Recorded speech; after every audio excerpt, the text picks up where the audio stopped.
साली तो मैं आपकी भी हूँ, परंतु वन भोज और लता कुंज में विहार तो आप दुर्योधन के साथ ही करती है ना? आपको फिर से ईर्ष्या होने लगी?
रुक जाओ, रुक जाओ।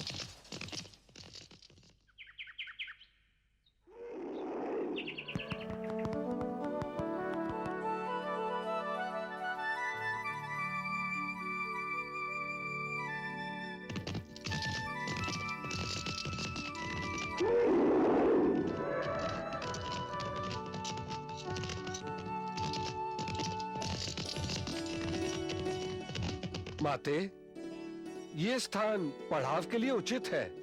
यहाँ जल भी उपलब्ध है। जैसा तुम उचित समझो भीम। जो आ गया। पड़ाव लगाओ।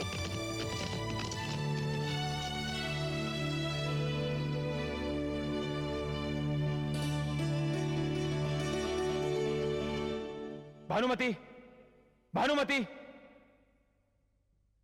गांधार चलने की तैयारी करो। मुझे हस्तिनापुर में नहीं रहना है। बात क्या है? आप इतने व्यग्र क्यों हैं? सुना नहीं तुमने? गांधार चलने की तैयारी करो। आप मेरी स्थिति से अवगत हैं, फिर भी? तो तुम यहीं रहो, मैं चला जाता हूं। कुछ बताएंगे भी कि हुआ क्या? हाँ, पितामह, पितामह ना मुझे राजा बनने देंगे और ना राज्य का विभाजन होने देंगे। वृद्धावस्था ने उनकी बुद्धि क्षीण कर दी है। पितामह के संबंध में इस तरह से बोलना आपको शोभा नहीं देता आर्यपुत्र। तुम्हें पता है वे क्या कहते हैं? वे कहते हैं मैं राज्यसभा में राजनीति को निर्वस्त्र कर रहा हूं। मैं अपने अधिकार मांग रहा हूं तो राजनीति को निर्वस्त्र कर रहा हूं। और वे कुंती पुत्र सेना लेकर इस हस्तिनापुर पर आक्रमण कर रहे हैं तो वे उपकार कर रहे हैं। एक बार उन्हें आ जाने दीजिए आर्यपुत्र। मैंने सुना है द्रौपदी विदुषी है। आपस में सद्भाव के साथ एक होकर रहने का कोई ना कोई उपाय तो निकल ही आएगा आर्यपुत्र। बस भानुमति, बस। यह तुम्हारी रसोई नहीं है। परिवारों में चूल्हे अलग होना और बात है, परंतु यह हस्तिनापुर के साम्राज्य का प्रश्न है। चूल्हे बटने से आंगन नहीं बटते आर्यपुत्र। चूल्हे अलग अलग होने पर भी गांव की स्त्रियां एक दूसरे के यहाँ आग लेने आती जाती रहती हैं और इस तरह से वे अपने सुख तो बांटती हैं। स्त्रियों की रसोई से यदि पुरुष भी राज्य चलाने का व्यवहार सीख लें तो सारे संसार में कलह समाप्त हो सकती है। तो तुम्हारा परामर्श ये है कि मुझे तुम्हारे साथ बैठकर अब चूल्हा फूंकना सीखना पड़ेगा? मेरे साथ न सही तो जालंधरा के साथ ही बैठकर। आ रही है ना, वही आपके कष्ट, चिंताएं और तनाव हर लेगी। जालंधरा, अच्छा स्मरण दिलाया। जलमार्ग से तो उसे अब तक आ जाना चाहिए था।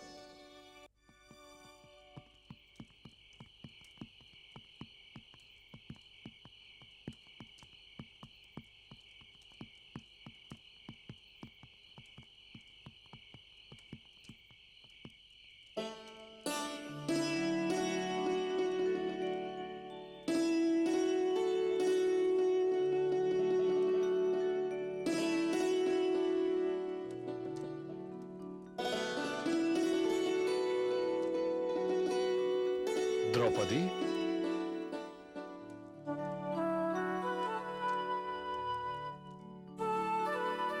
द्रौपदी, तुम्हें किसी वस्तु की आवश्यकता तो नहीं? जी नहीं, मुझे किसी वस्तु की आवश्यकता नहीं है। अकेली अकेली कहीं ऊब तो नहीं रही हो? अकेली कहाँ? मेरी बहन जो मेरे साथ है। बहन?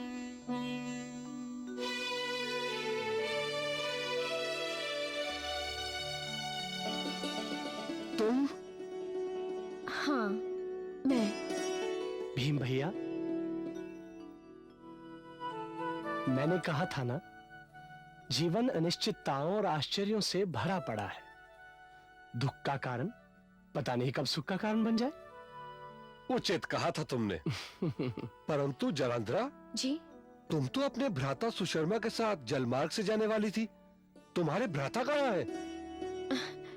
मुझे द्रौपदी दीदी का साथ मिल गया तो भ्राताश्री काशी चले गए। ओह, पिताश्री वहाँ अकेले थे ना। जालंधरा मेरा इतना मनोरंजन करती है कि बस। जालंधरा, जी? तुम क्या केवल द्रौपदी का ही मनोरंजन करोगी? आपका अभिप्राय क्या है? तुम हमारी साली हो, स्वयं समझ जाओ। देखा दीदी, विवाह को अभी कुछ ही दिन हुए हैं और जीजाश्री की आंखें इधर उधर भटक रही हैं। नहीं नहीं, मैं तो अपना अधिकार मांग रहा था। भीम भैया, क्या यह उचित नहीं होगा कि आप जलंधरा को यहाँ की प्रकृति की शोभा का दर्शन कराएं? जलंधरा का मनोरंजन भी होगा और कृष्णा को थोड़ा विश्राम करने का समय भी मिलेगा। उचित, आइए।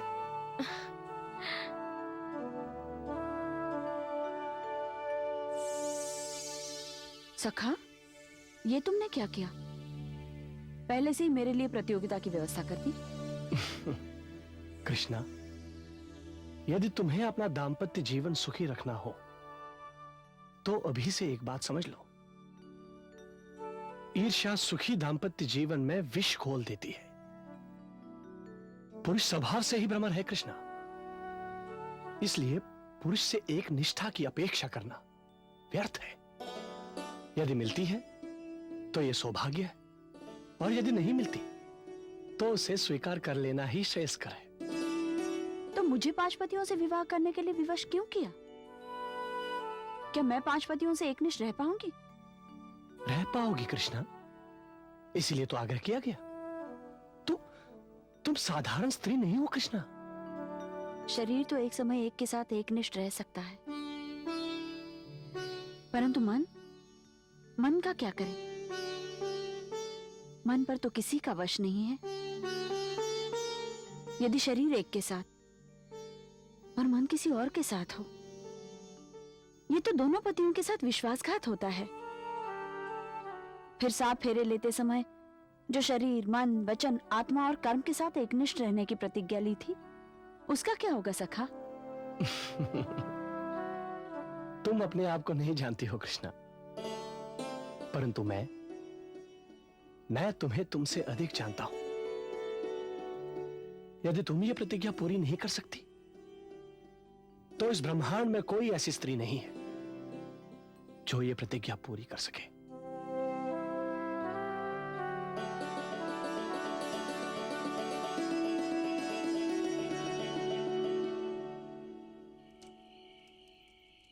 तो आप पहली बार हस्तिनापुर जा रही हैं? हाँ, यद्यपि जीजाश्री ने निमंत्रण तो कई बार दिया था, परंतु अवसर ही नहीं मिला। ओह, तो आप अपनी दीदी के प्रसव के बहाने अपने जीजाश्री दुर्योधन से मिलने जा रही हैं? ये मैंने कब कहा? आपने कहा नहीं, मैंने अनुमान लगा लिया। वैसे आपको आपके जीजाश्री लगते कैसे हैं? वे तो बड़े ही रसिक हैं। अच्छा, किस अर्थ से रसिक हैं? जब वे काशी आए थे तो मुझे अपने रथ में बिठाकर दूर दूर घुमाने ले जाया करते थे। अर्थात आप और आपकी दीदी भानुमति को? ना, प्राय तो वे केवल मुझे ही ले जाया करते थे और अब भी वे बड़ी व्यग्रता से मेरे हस्तिनापुर पहुंचने की प्रतीक्षा कर रहे होंगे। अच्छा,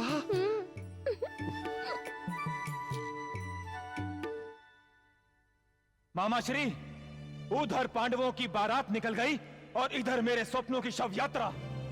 यदि अब भी आपने कुछ नहीं किया तो कब करेंगे? मेरे श्राद्ध संपन्न होने के पश्चात? भांजे, भांजे, श्राद्ध तो तेरे उन शत्रुओं का होगा। तू चिंता मत कर। जब तक तेरा ये मामा जीवित है, तुझे चिंता करने की आवश्यकता नहीं है। कभी कभी तो मुझे लगता है आप मुझे केवल सांत्वना दे रहे हैं। भांजे, उधर मेरे शत्रुओं की विजय पताका आकाश में ऊंची उड़ती जा रही है और भीम की वो उपहासपूर्ण हंसी जो मैंने स्वयंवर में सुनी थी और तीव्र होती जा रही है। मामा श्री, ये हंसी मैं और नहीं सुन सकता। ये हंसी मैं और नहीं सुन सकता मामा श्री। नहीं सुनेगा भांजे, अब और नहीं सुनेगा। किंतु कैसे मामा श्री? भांजे, मैंने भीम की हंसी को सदा के लिए मौन करने का प्रबंध कर दिया है। उसका वध करने के लिए हत्यारों का एक दल भेज दिया है। सच मामा श्री? हाँ भांजे, अब तो भीम का श्राद्ध होगा, भीम का। देवी जालंधरा, जी? आपके जीजाश्री दुर्योधन आपके साथ और क्या क्या करते थे? जीजाश्री और मैं किसी लता कुंज की ओट में वनभोज करते, पशु पक्षियों की चहचहाट सुनते और जब भी थक जाते तो किसी सुंदर झरने या सरिता की ओट में फूलों की चादर ओढ़कर सो जाते। फिर फिर बहुत सारी मीठी मीठी रस भरी बातें करते। फिर जीजाश्री फूलों के रंगों से मेरे पैरों में चित्र बनाते। अच्छा, दुर्योधन इतना रसिक चित्रकार भी है, ये मुझे पता नहीं था। क्यों? आपको ईर्ष्या हो रही है? क्यों? मुझे क्यों ईर्ष्या होगी? दुर्योधन आपके जीजाश्री हैं, आप उनकी साली हैं। वो जो चाहे आपके साथ कर सकते हैं, उनका अधिकार है। भला मैं कौन होता हूँ ईर्ष्या करने वाला? साली तो मैं आपकी भी हूँ। परंतु वन भोज और लता कुंज में विहार तो आप दुर्योधन के साथ ही करती है ना? आपको फिर से ईर्ष्या होने लगी? आपको मेरी ईर्ष्या अच्छी नहीं लगती? तो ठीक है, चलिए, मुझे ईर्ष्या नहीं हो रही। अब तो आप प्रसन्न है ना? यदि आपको ईर्ष्या होती तो मुझे अधिक प्रसन्नता होती। यदि मुझे ईर्ष्या होती तो आपको अधिक प्रसन्नता होती? किसी को भी होती। भीम भैया, हाँ?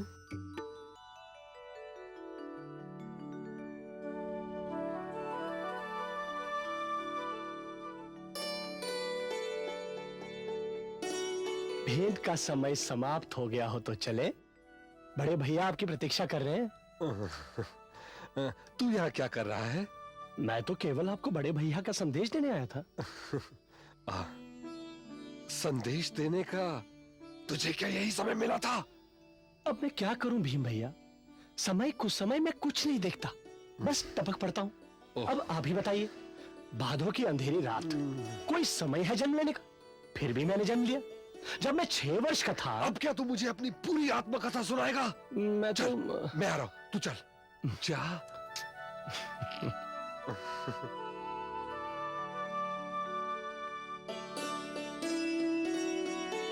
चलिए चलिए।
अरे कह रहे हो, भाग कह रहे हो? साहस है तो सामना करो, शस्त्र तो चले नहीं, भीम से मल्लयुद्ध करके भी देख लो।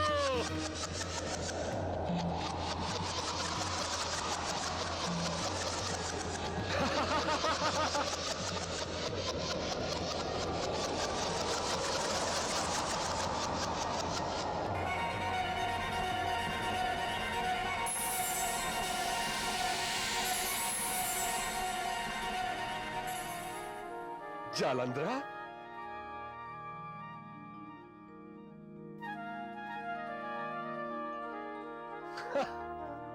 भीम भैया, अब जाने भी दीजिए। आपको लगी तो नहीं? कृष्ण उनके प्रहार में बल ही नहीं था, उनके शस्त्र हम तक पहुंच ही नहीं पाए। हाँ भीम भैया, वो आपके सामने कहाँ टिक सकते थे? हाँ। अब चलिए, हमें सूर्यास्त से पहले हस्तिनापुर पहुंचना है। हाँ। बड़े भैया हमारी प्रतीक्षा कर रहे होंगे। चलो।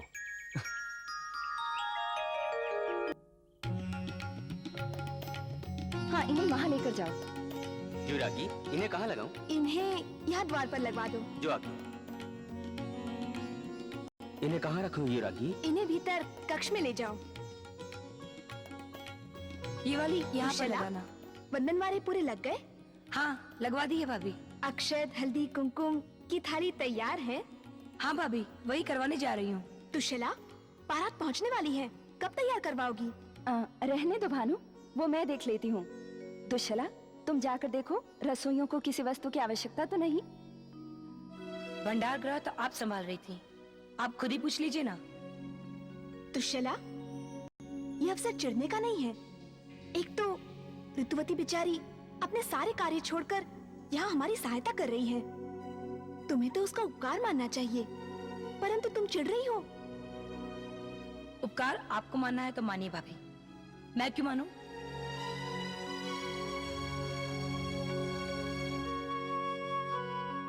पता नहीं ये दुश्शला मुझसे इतनी चिड़ी क्यों रहती है। जाने दो ऋतु, बच्ची है, जल्दी इसके भी हाथ पीले करवा के इसे विदा कर देना है।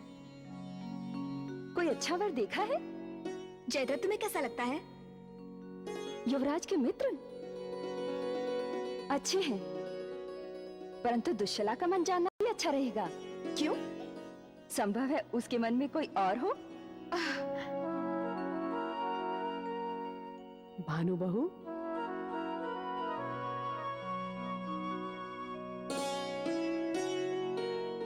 प्रणाम।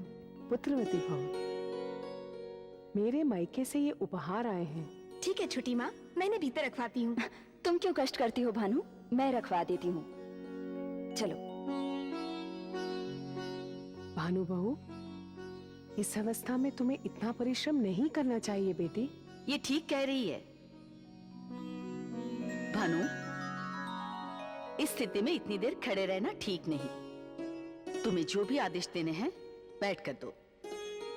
दौड़ भाग करने के लिए हस्तिनापुर के अंतपुर में पर्याप्त सेवक हैं। कैसे बैठ जाऊं राजमाता? ज्येष्ठ बहू होने के कारण यह मेरा कर्तव्य है, देखना कि छोटी बहू के स्वागत में कोई कमी न रह जाए। राजमाता, अश्वरोही संदेश लाए हैं कि बारात एक प्रहर में हस्तिनापुर पहुंच जाएगी। तब तो हमें शीघ्रता करनी होगी। विकर्ण, तुम्हारे भैया प्रातः से ही कोप भवन में बैठे हैं, जाओ उन्हें जाकर मनाओ। जो आज्ञा भाभी।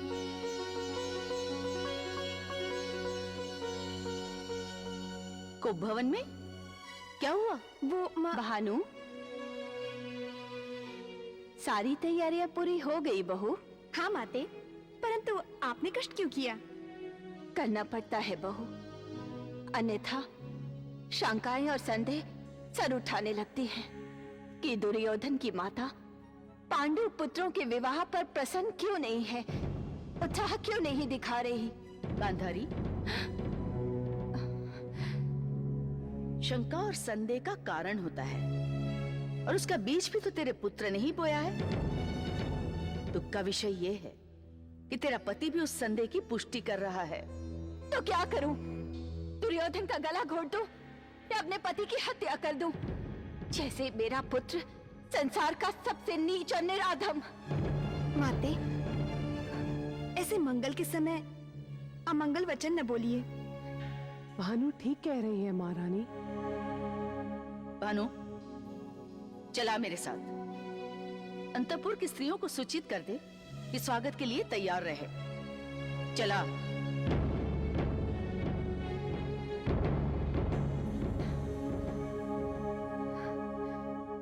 पारसंबी, जिसके आने की सूचना मात्र से अंतपुर के आंगन में दरारें पड़ने लगी हो, जब उसके चरण पड़ेंगे तो क्या होगा? आप चिंता ना करें महारानी, सब शुभ होगा।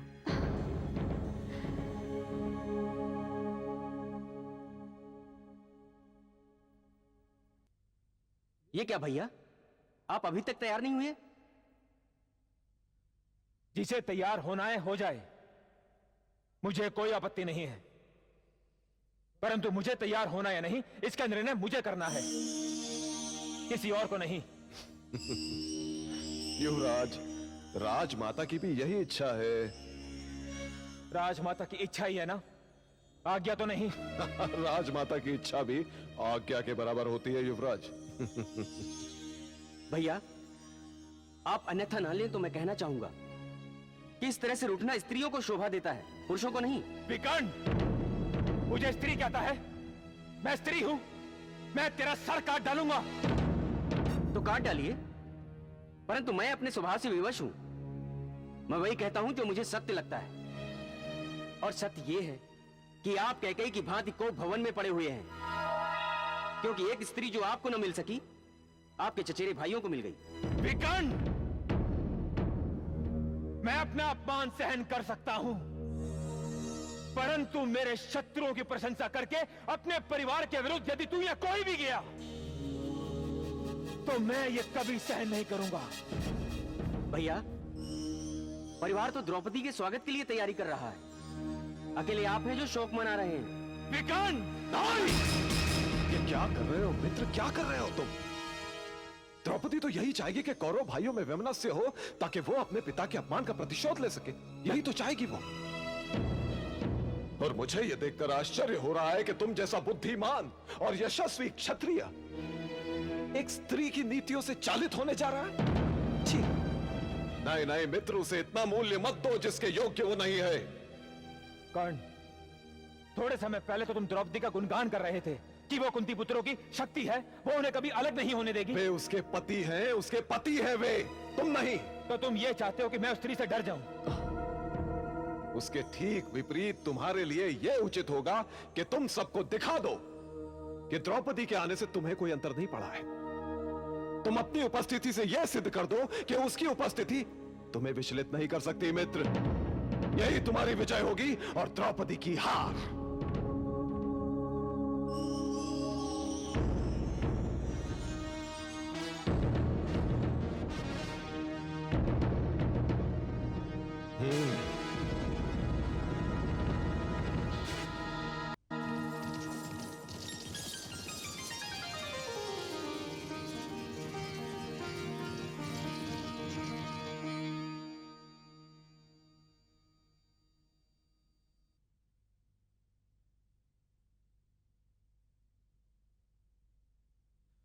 अब बस भी करो भानुमति, वहां कोई सौंदर्य स्पर्धा नहीं हो रही है और ना ही तुम्हारा कोई स्वयंवर होने वाला है। आप नहीं समझेंगे, कोई पुरुष नहीं समझेगा। हम स्त्रियों को सजने संवरने के लिए यही तो कुछ अवसर मिलते हैं, और आप चाहते हैं कि मैं इस अवसर का उपयोग ना करूं। परंतु तुम तो ऐसे तैयार हो रही हो जैसे किसी प्रतियोगिता में सम्मिलित होने जा रही हो। प्रतियोगिता ही तो है। द्रौपदी को भी तो पता चलना चाहिए कि वो किस घर में आ रही है।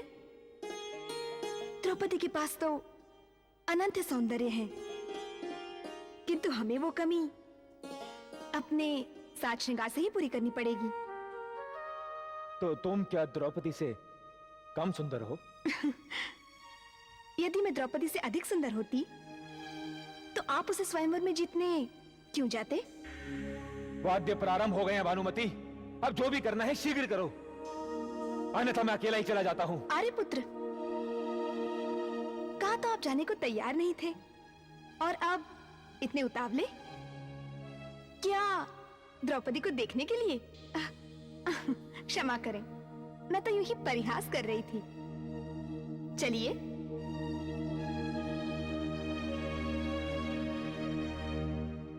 अब रहने भी दीजिए अंगराज, आप तो हम स्त्रियों से भी अधिक समय लेने लगे। तैयार होने के लिए भी तो तुम ही ने कहा था ऋतु। हाँ, मैं भी द्रौपदी को दिखाना चाहती हूँ। यदि उसके पास अर्जुन है तो मेरे पास भी कर्ण है, कर्ण। अच्छा, तो तुम स्त्रियां हम पुरुषों को आभूषण से अधिक नहीं समझती? देखना दिखाना तो हम स्त्रियों का स्वभाव है अंगराज। फिर वो आभूषण हो, पति हो या बच्चे हो। चलो, कम से कम इस बात में तो सारी स्त्रियां एक जैसी होती हैं। अंगराज, आपने बताया नहीं कि आज मैं कैसी लग रही हूँ। पर क्यों, कोई विशेष बात है क्या? नहीं, कोई विशेष बात नहीं है, बस देखना चाहती हूँ कि द्रौपदी के सामने मैं अपने पति की आंखों में ठहरूंगी भी या नहीं। ऋतुवती, तुम अपने आप को इतना हीन क्यों समझती हो? नहीं नहीं, मैं अपने आप को हीन नहीं समझती, परंतु द्रौपदी की प्रतिष्ठा ही कुछ ऐसी है कि हस्तिनापुर की प्रत्येक स्त्री में प्रतिस्पर्धा जाग उठी है। चलो, अच्छा हुआ, द्रौपदी ने इतना उपकार तो किया, उसके कारण हस्तिनापुर की सभी स्त्रियों में इतनी असुरक्षा भर गई है कि सभी अपने अपने सौंदर्य और साज श्रृंगार पर विशेष ध्यान देने लगे। ये तो बहुत अच्छा हुआ। लो, अभी द्रौपदी के पांव भी नहीं पड़े और आपने उसकी प्रशंसा प्रारंभ कर दी। पता नहीं जब आएगी तब क्या करेंगे। ऋतुवती, ऋतुवती, आपको भानु भाभी बुला रही हैं। मुझे? अच्छा दुश्शला, तुम मेरे पतिदेव को लेकर आना, मैं आती हूँ।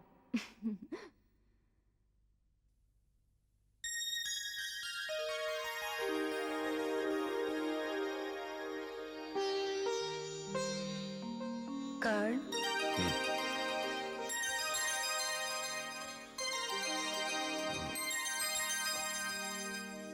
दुश्शला,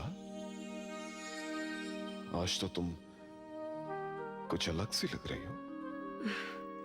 नहीं तो, मैंने तो कोई विशेष साज श्रृंगार भी नहीं किया। ये सत्य नहीं है दुश्शला, मैंने आज से पहले कभी तुम्हें इतना सजा सवरा तो नहीं देखा है। सच? क्या मैं आज इतनी अच्छी लग रही हूँ? अच्छी? तुम बहुत सुंदर लग रही हो दुश्शला। आज कोई तुम्हें देख ले तो तुरंत विवाह का प्रस्ताव रख देगा। अभी तक तो किसी ने नहीं रखा। और देखने वाले भी कहाँ देख रहे हैं कर्ण? ये भानु भी बड़ी अद्भुत है, मुझे बुलाया और स्वयं युवराज के साथ चली गई। भाभी चली गई? हाँ। तो फिर हमें भी चलना चाहिए। हाँ, आओ चलते हैं, बस एक क्षण।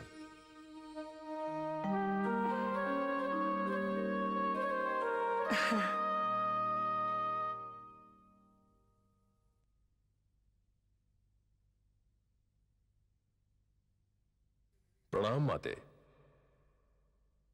आयुष्मान भव। चले माते।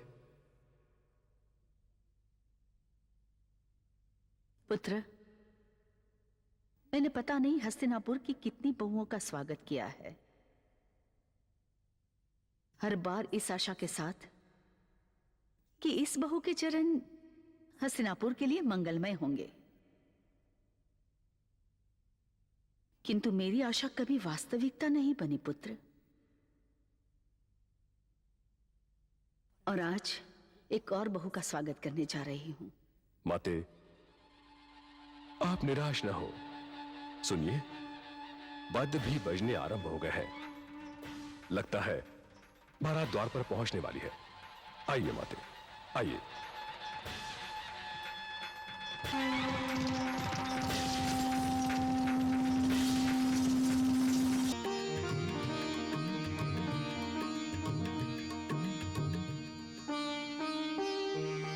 बुआ, राजद्वार की ओर ऐसे प्रस्थान करना जैसे हस्तिनापुर के भावी सम्राट की राजमाता आई हो। हस्तिनापुर की प्रजा को यह दिखाना आवश्यक है कि हस्तिनापुर के सिंहासन पर वास्तविक अधिकार किसका है।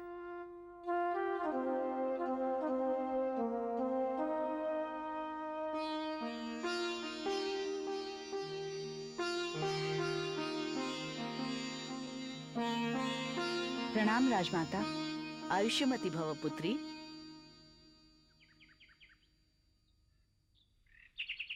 प्रणाम पितामह। सौभाग्यवती भव। आओ पुत्री, राजमाता को प्रणाम करो।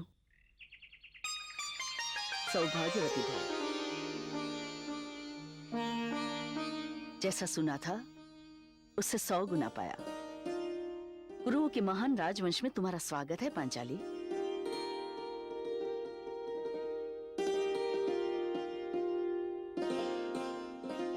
अखंड सौभाग्यवती भव।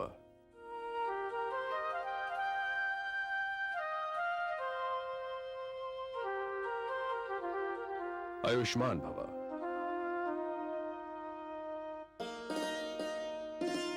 पितामह, आपने मेरे पुत्रों को दीर्घायु का आशीर्वाद दिया है। आशा करती हूँ हस्तिनापुर में उनके जीवन की पर्याप्त सुरक्षा होगी। सुन रहे हो देवव्रत? हाँ माते। लाक्षागृह की राख से बचकर मेरा और मेरे पुत्रों का पुनर्जन्म हुआ है पितामह। हम मृत्यु के द्वार से लौटकर हस्तिनापुर के द्वार तक आए हैं। तेरे पुत्रों के साथ न्याय होगा बहू। इन्हें इनका अधिकार अवश्य मिलेगा।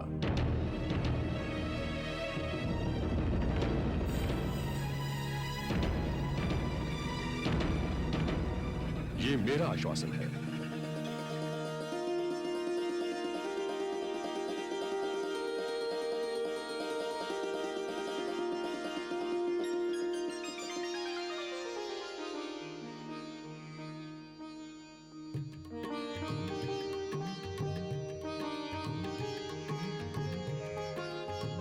आयुष्मान भव। आयुष्मान भव।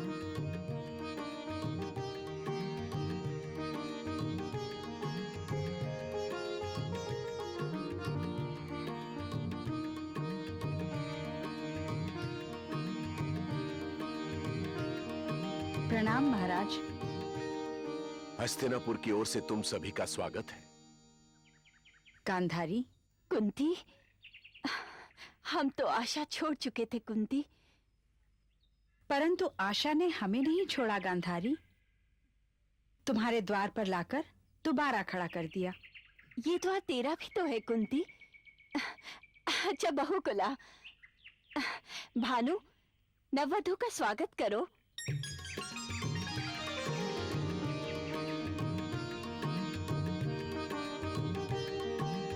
आओ द्रौपदी। ये महाराजा धृतराष्ट्र हैं। सौभाग्यवती भव। ये महारानी गांधारी।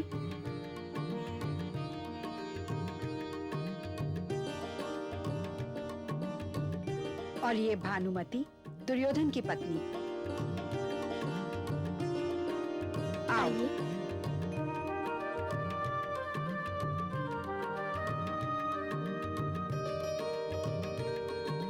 ये दुश्शला है, तुम्हारी ननद। ये ऋतुमती है, अंगराज कर्ण की पत्नी।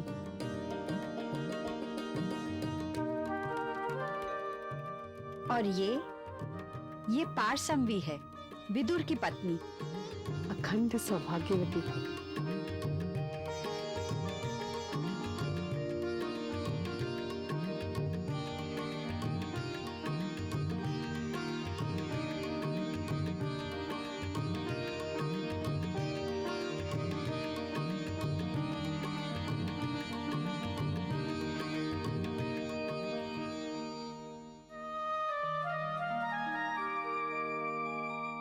प्रणाम राजमाता।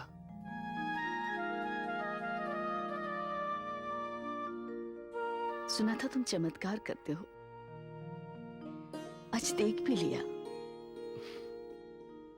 पूरा जीवन चमत्कार है राजमाता, परंतु मनुष्य ही अपनी आंखों पर पट्टी बांध लेता है। सामने परमात्मा स्वयं खड़ा हो तब भी दिखाई नहीं पड़ता।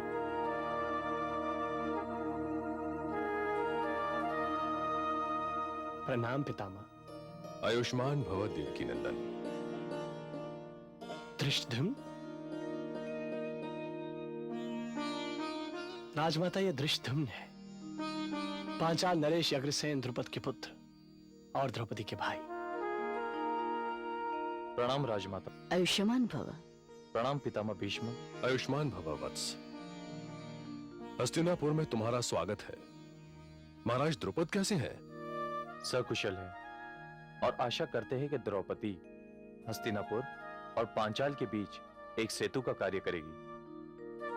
धृष्टद्युम्न, स्त्री की यही विशेषता है, स्त्री जोड़ती है।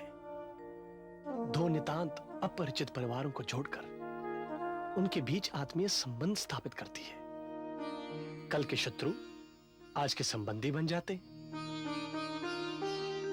संबंध जब फैलते हैं तो परिवार बनता है, और जब परिवार फैलते हैं तो संसार बनता है। भानु दीदी। अरे जालंधरा। भानु दीदी, आप सकुशल तो है ना? मैं तो सकुशल हूँ, परंतु तुम तो जलमार्ग से आने वाली थी ना? मैं द्रौपदी दीदी के साथ बारात में ही आ गई। प्रणाम। आयुष्मान भव।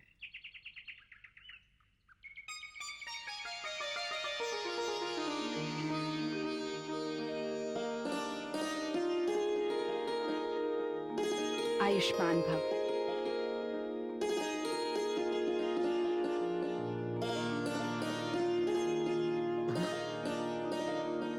अरे दुर्योधन, मेरे प्रिय भ्राता, तुम नहीं जानते मैंने तुम्हें कितना स्मरण किया। अब मैं आ गया हूं तो तुम्हारे साथ अखाड़े में मल्ल और गदा युद्ध का आनंद आएगा। भीम भैया। अरे बजरंगी, मेरे बाल सखा, तेरे अखाड़े का क्या हाल है बंधु? आपके पसीने को हमारे अखाड़े की मिट्टी तरस गई है भीम भैया। आऊंगा, अवश्य आऊंगा। साथ में भाई दुर्योधन भी आएगा। तुझे स्मरण है ना, बचपन में मैं दुर्योधन की कैसी धुलाई किया करता था? स्मरण है, एक बार तो आपने युवराज को ग्रीवा तक मिट्टी के अंदर दबा दिया था। हाँ, मुझे स्मरण है, परंतु तेरी स्मरण शक्ति को परिवर्तित कर ले। अर्थात अब जब हस्तिनापुर के वास्तविक युवराज युधिष्ठिर लौट आए हैं, तो दुर्योधन को युवराज कहने की भूल न कर।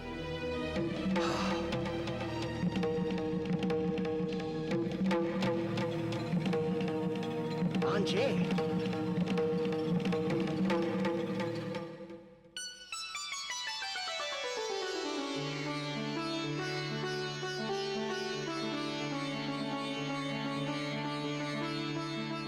ठहरो ठहरो।